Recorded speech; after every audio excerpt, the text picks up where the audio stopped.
bonjour à toutes et à tous, bienvenue dans cette nouvelle vidéo sur la chaîne Ride On Experience. Aujourd'hui on a une grande partie de l'équipe qui est montée à Paris et notamment comme la dernière fois on va certainement recevoir un petit colis mystère. Comme d'habitude je vous partage tout ça, c'est parti.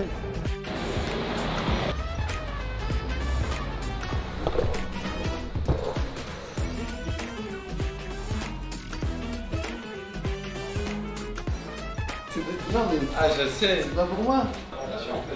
Voilà, là, en fait c'est bien. Je pense on a quoi? On a beaucoup de cartons à descendre à la cave. Bon, comme vous l'avez compris, on vient de recevoir un deuxième GT et maintenant ce qu'on va faire c'est qu'on va le déballer avec l'équipe. J'étais un peu jaloux de vous deux de la semaine dernière avec les deux premiers vlogs Et oui. à tester le GT, donc on est venu en force avec l'équipe de Lège Cap Ferret et c'est cool, en plus ça tombe à pic, on a reçu un deuxième GT avec le pneu slick, donc on va de suite le sortir. Bah à toi l'honneur Sam hein. Le checker, le comparer par rapport à l'autre, puis surtout on va aller l'équiper, puis on va aller le rider, hein, parce que je crois qu'on est là pour ça en fait. Hein. Aïe aïe aïe aïe aïe. Le GT en pneu slick. Ah c'est cool, c'est cool, c'est cool. Moi j'avais hâte de le voir justement parce que je voulais un petit peu aussi comparer les pneus.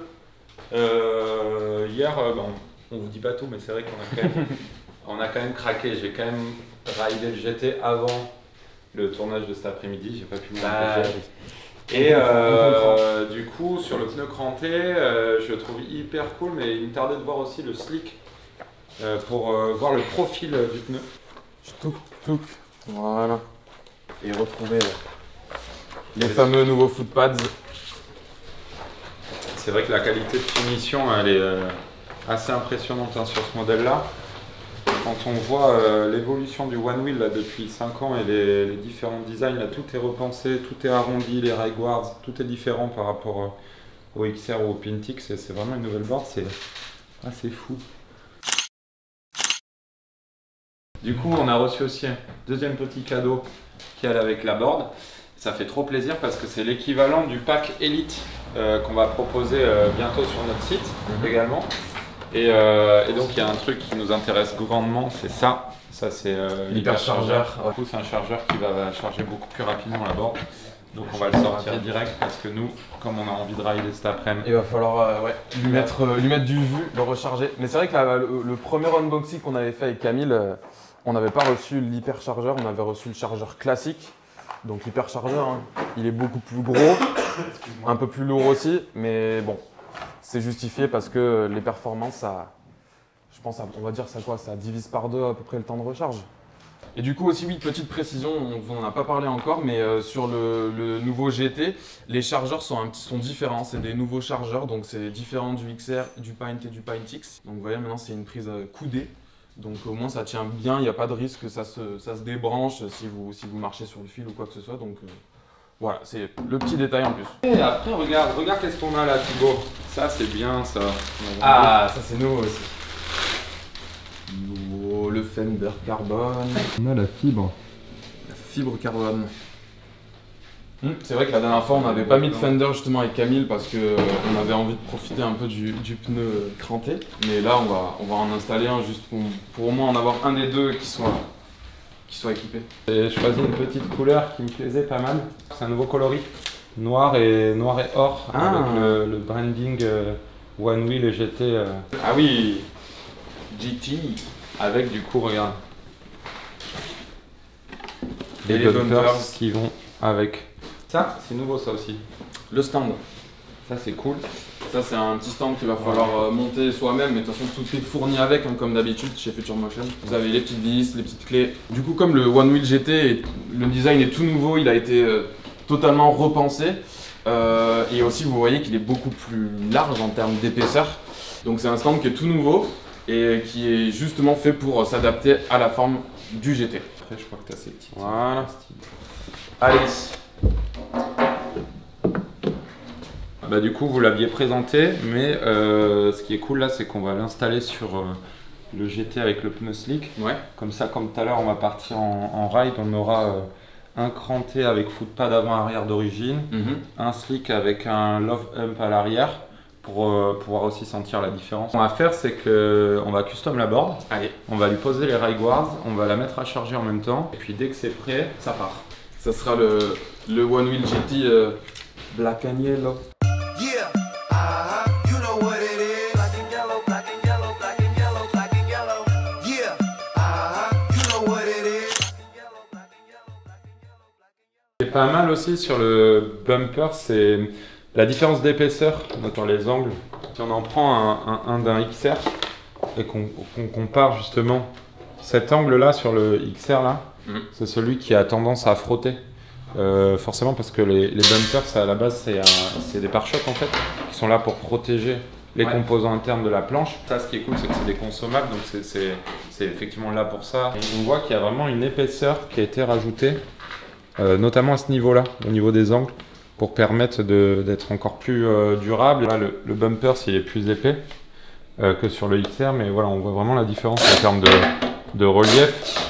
C'est cool parce que ça permet aussi de s'apercevoir que vraiment dans les moindres détails de la planche, tout s'emboîte parfaitement, tout se clipse. On sent que ça a été bien pensé, quoi, et bien fini. Tout a été revu aussi un petit peu à la hausse en termes de qualité de finition, même sur tous les accès, etc. Ouais, c'est cool. Top. Et ce qui est très cool, c'est que ça commence à se charger un petit peu. À se charger pas mal. Allez. Et là, carrément, sur le GT, on a des petits détails techniques. Je sais pas si vous voyez là, mais en fait, rien n'est droit. Le cadre de la planche, il n'est pas tout à fait droit, donc ça vient épouser parfaitement la forme. Et pour bien le maintenir, là, il y a une petite encoche qui vient en fait parfaitement suivre la ligne du rail. Et on a quelque chose. Ouais, la finition est nickel. Vraiment super propre. On n'est pas souvent, nous, ici à Paris. On vient de temps en temps un petit peu rencontrer Thibaut et toute l'équipe ici. Et du coup, vous allez être nos guides, hein, parce que nous, on est un petit peu perdus quand on arrive en ville. Quand on arrive en ville.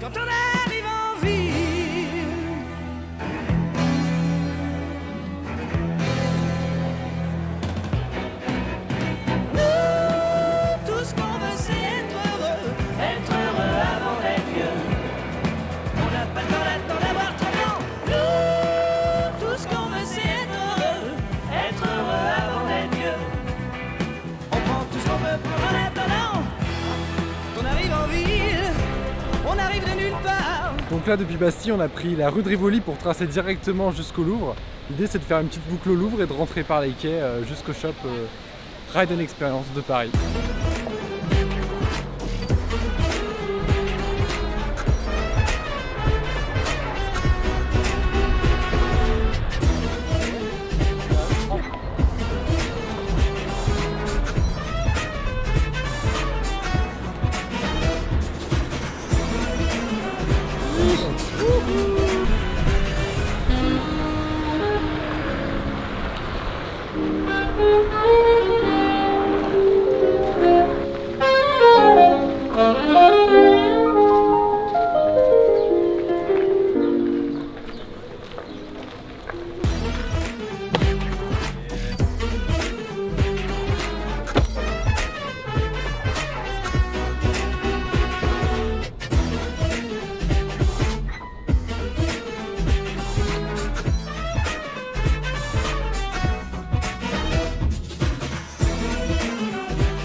Ça, ce passage-là à Paris, c'est le feu.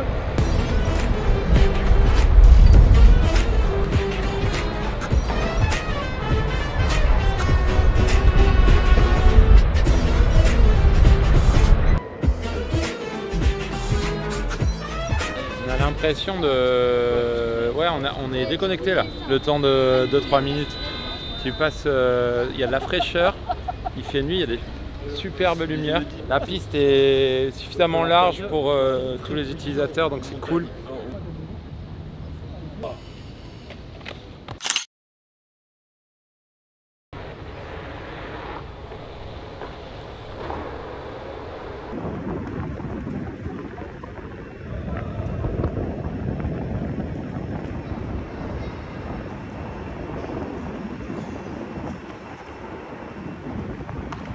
Je dirais qu'en fait, là, mon premier ressenti après le petit ride, la Camille, que tu nous as proposé, qui était hyper cool. Bon, on a fait principalement de la ville, mais on a quand même fait un peu de pavé, un peu de gravier, un peu d'herbe tout à l'heure. Là, maintenant, la piste, c'est un énorme gain de puissance. Ça, déjà, c'est assez hallucinant. Le gap, en tout cas, de couple, la puissance de la planche par rapport au XR, on est carrément un cran au-dessus. Donc ça c'est hyper cool parce que c'est très très rassurant pour l'utilisateur. C'est vrai que moi par exemple sur le XR à 25-30 km/h, quand je commençais à ressentir le pushback, j'avais pas trop envie de m'amuser et jouer, je sentais que j'étais à peu près sur les limites de la planche, ce qui est le cas d'ailleurs puisque le XR c'est 30-32 km/h en Vmax, mais tu sens qu'il n'y a pas beaucoup de marge de manœuvre, quoi. Alors que là, en fait, tu es en train de rider, tu es en train de carver sans faire gaffe. Il y en a grave sur le capot et tu accélères, tu es direct à 30-32 et tu es hyper safe. Tu vois que la planche, elle va te maintenir, elle va te sécuriser. Là, c'est cool parce que avec le nouveau firmware en plus, le pushback, il arrive tard. Il arrive à 32, 33 pour ma part en tout cas, accompagné d'un petit bip. Ça, c'est trop cool d'avoir le bip de sécurité. Et ce qui est bien, c'est qu'il n'est pas trop fort non plus. On aurait pu avoir un truc qui casse les oreilles, comme il y a parfois sur certains engins de mobilité électrique. Là, ce n'est pas le cas, il s'entend, mais voilà, il est bien réglé, je dirais. C'est hyper cool. Nous, on a de la chance parce qu'on a reçu 2 boards en démo sur les 10 derniers jours. Ce qui est cool, c'est que les boards, elles sont déjà arrivées avec le firmware Cassiope. Et du coup, la planche est assez folle en termes de sensations. Et on n'a rencontré aucun problème de Ghost Ride, donc ça c'est, je pense que voilà, ça faisait partie un petit peu du lot de quelques planches sur les premières séries qui avaient été envoyées aux US. Mais là, Future Motion, ils ont fait du bon taf, ils ont résolu tous les problèmes. Et la planche, justement, au niveau des footpads, ça c'est une très très bonne évolution aussi. Là, on a des footpads hyper sensibles, quoi. Hyper sensibles, et dès qu'on a le pied dessus, ça part direct. Aucun problème pour enclencher la board et pour pouvoir ensuite profiter, rider. C'est cool.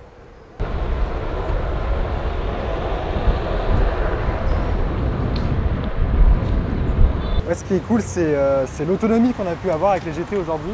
Là, du coup, 17h30, on est parti quoi, il y a 2 heures déjà? Plus de 2 heures, ouais. Bon, on ne fait pas que du ride puisque du coup, on fait aussi de la prise de vidéo et de création de contenu. Mais ce qui est super cool, c'est de voir ça. La board, du coup, elle était toute neuve puisque c'était celle qu'on a reçue aujourd'hui. On a fait 11 km et on a dépensé 26% de batterie parce qu'on est à 74. Donc du coup, c'est plutôt correct comme autonomie puisqu'ils annoncent un 32-52 km d'autonomie.